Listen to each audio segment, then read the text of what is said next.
Bonsoir et bienvenue à cette édition du journal sur Sahara Web Télévision. Voici le sommaire.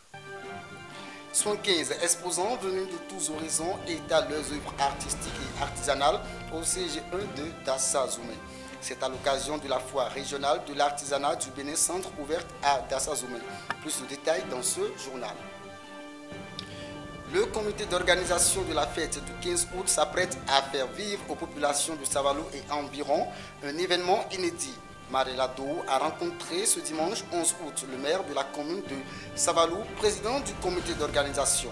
Un extrait de leur échange dans cette tranche d'information. Nous vous proposons en fin d'édition un magazine. Vous savez, hormis les nagos, Kétou affiche aussi une forte présence des ressortissants Mari.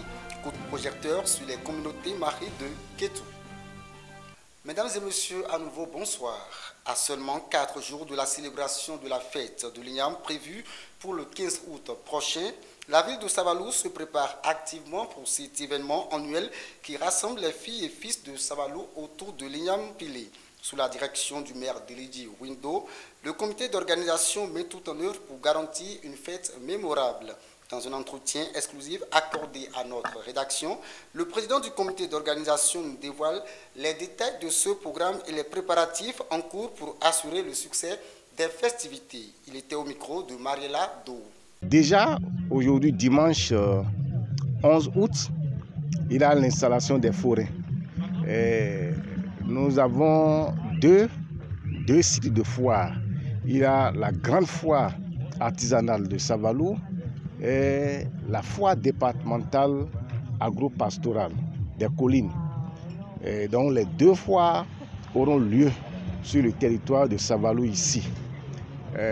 Vous allez sur les sites, vous allez constater que les forains s'installent déjà. Après cela, demain lundi 12 août, nous allons procéder au lancement officiel des foires, aussi bien la grande foire artisanale que la foire départementale agro-pastorale des collines.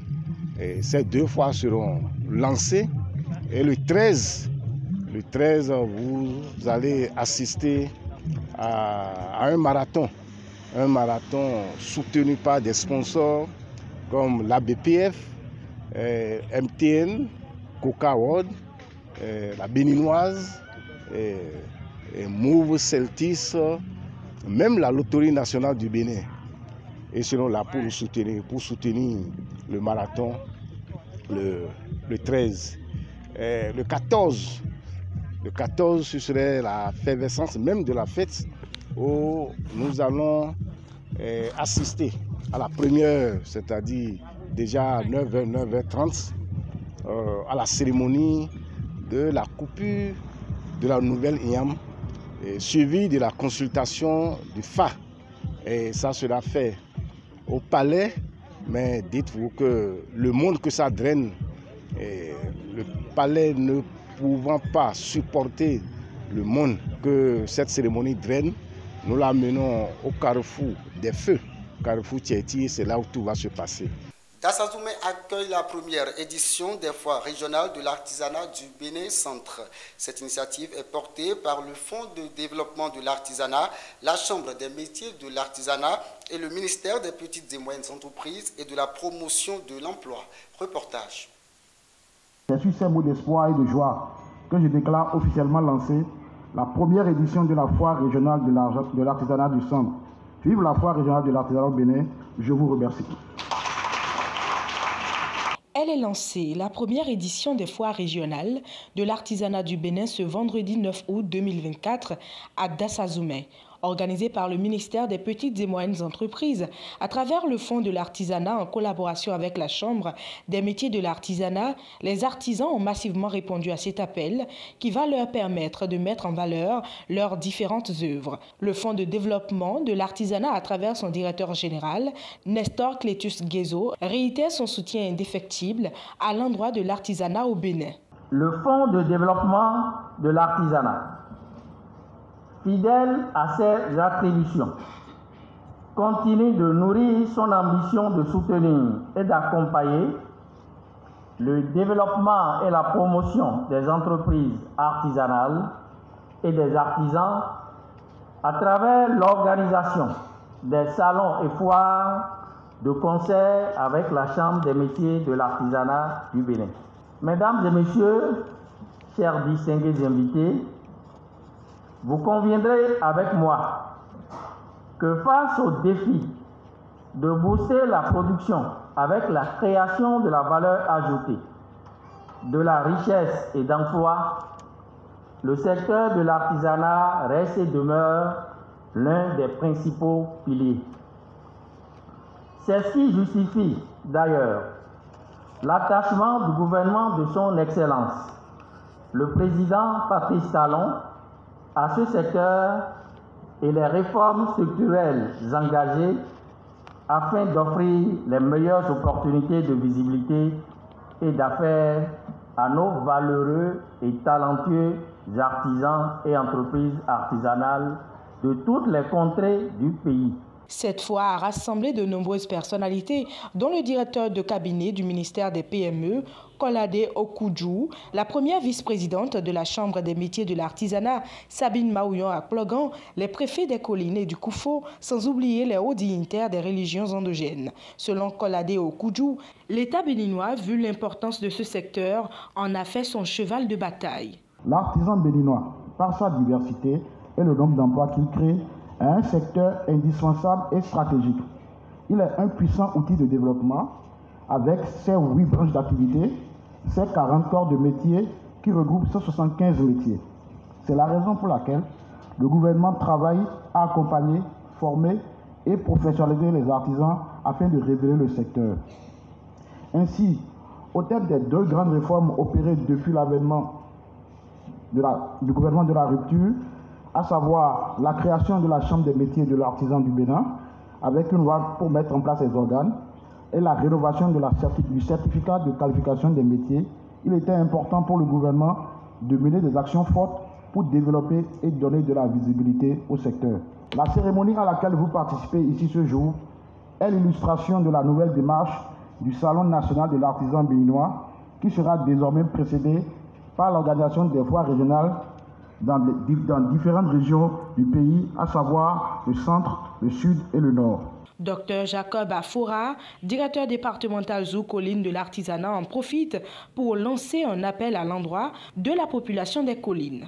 C'est l'occasion pour nous d'interpeller toute la population du département des collines d'effectuer le déplacement pour venir vivre cette beauté artistique de nos artisans et venir acheter, venir se procurer de ces œuvres pour permettre à l'artisan de vivre de son œuvre.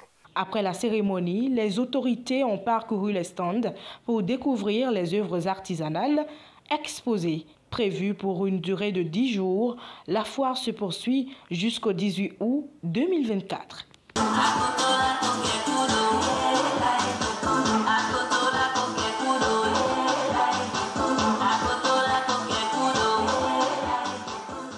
De Dassazoumé, rendons-nous à Banté. Edmond Kokou Odidi, directeur général de l'Agence nationale de l'aménagement du territoire, est désormais le président de l'association de développement Kassorokpo de Pira.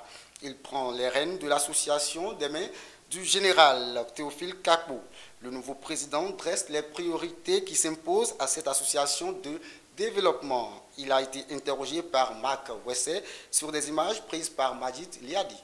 Il faut dire que Kassorokpo, Pira d'abord, qui est le nom de l'arrondissement, signifie « mettons-nous ensemble ». Et c'est en s'inspirant de ce nom d'unité que nous avons baptisé notre association de développement Kassorokpo, qui signifie « mettons-nous les mains dans les mains ». Et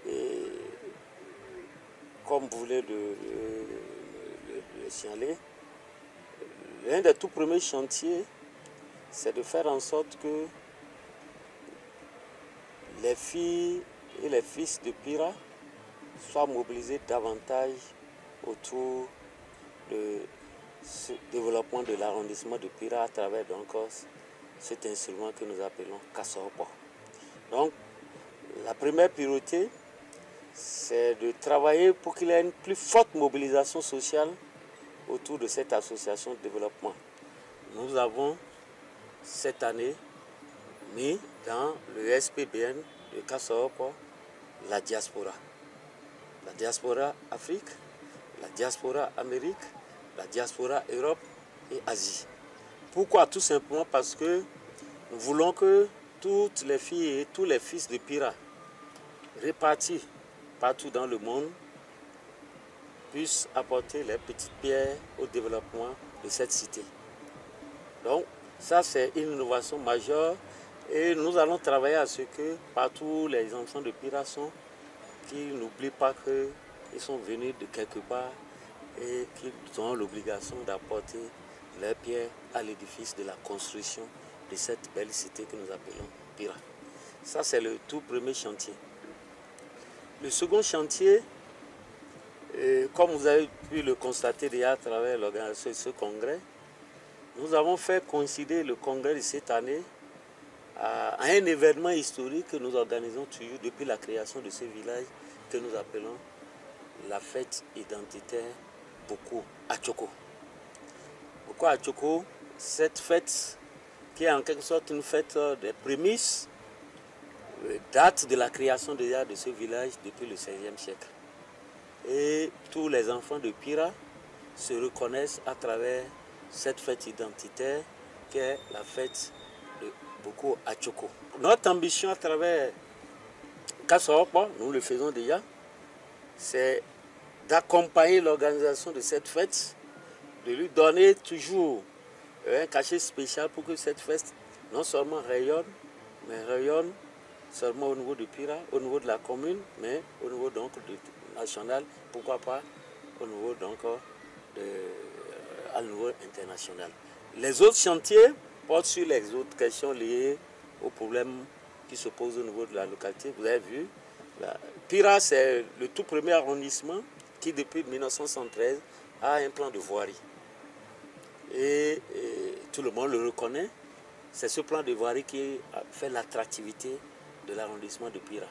Mais nous observons de plus en plus que ce plan de voirie qui a été mis en œuvre, les populations ont commencé par obstruer les artères, les principales voies, et il se pose aussi les questions liées à l'assainissement du village. Donc nous allons travailler à ce que le village devienne de plus en plus propre, qu'on retrouve nos lettres de noblesse qui ont fait la fierté de Pira dans le temps, un village propre, un village bien assaini.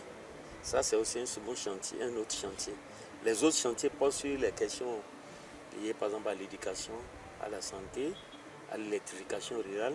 Tout cela va se faire bien sûr en collaboration avec les élus locaux qui ont le mandat régalien pour conduire cette politique de développement au niveau donc, local.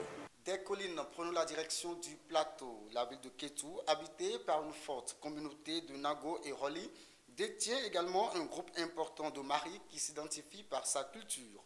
Toura TV est allé à la rencontre de ce peuple Mari qui vit dans une grande agglomération de Roli et de Nago. Suivez donc cet élément que nous propose Gilbert Dagan.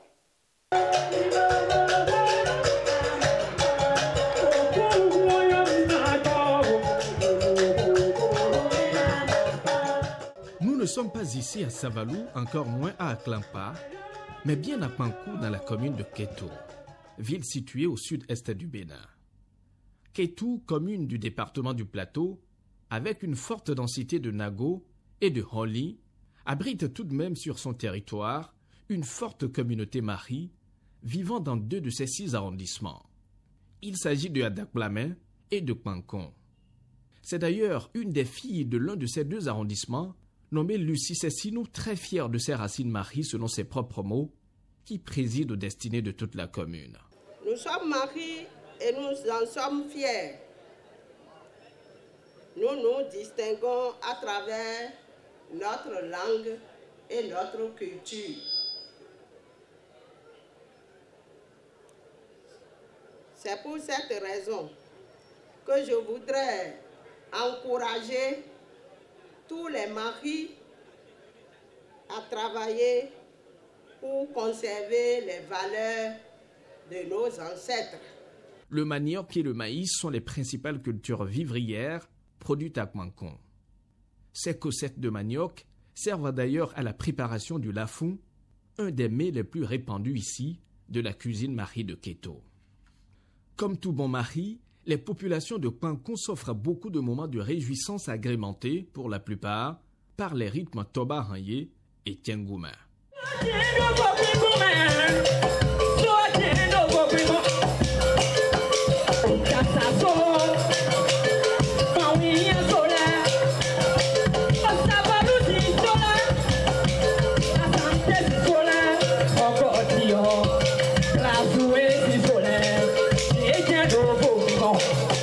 Toujours dans cette quête de l'identité Mari des habitants de Kouankon, nous sommes allés à la rencontre de cet artiste, l'une des célébrités locales en Tiengouma.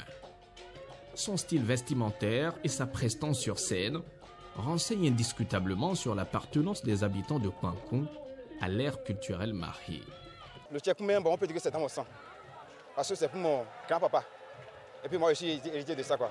Nos messages, ça, c'est basé sur, comment on dit,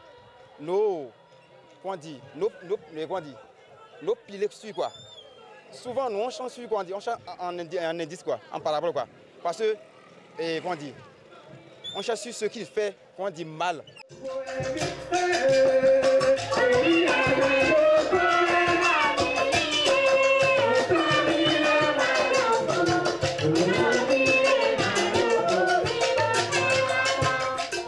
Autant les Mari de Kouankon sont doués en Tiengouma, autant ils le sont en Toba Hanyé. Arnaud Ressou à l'état civil, membre des forces de l'armée de terre du Bénin, nanti du grade de sergent, qu'un rat de son nom d'artiste n'est pas pour autant déraciné. Celui qui n'a jamais voulu tourner dos à sa culture allie chanson et défense nationale. Il a à son actif 2 albums visuels.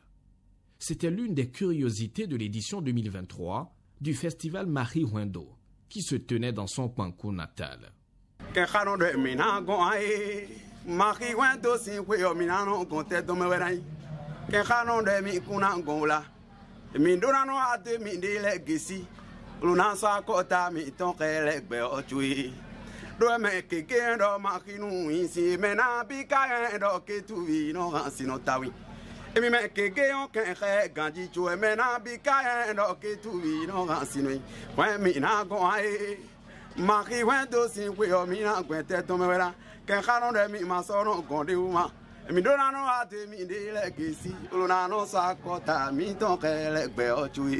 Mon tabac que moi je fais, j'essaye de valoriser le peuple Mari. Et sur 6 morceaux, au moins sur un album, je dédie au moins 5 au Mari et au monde entier d'ailleurs. Mais au moins un fait la différence. Et j'essaie de faire cela typiquement en français pour montrer quand même qu'au-delà de nos frontières, on pourra quand même écouter les messages que véhicule notre Toba Mari à l'extérieur. Qui parle de démocratie, certainement veut la paix. Et qui parle de la paix, promouvoir le développement. Les Mari de Kouankon s'adonnent aussi à la pêche.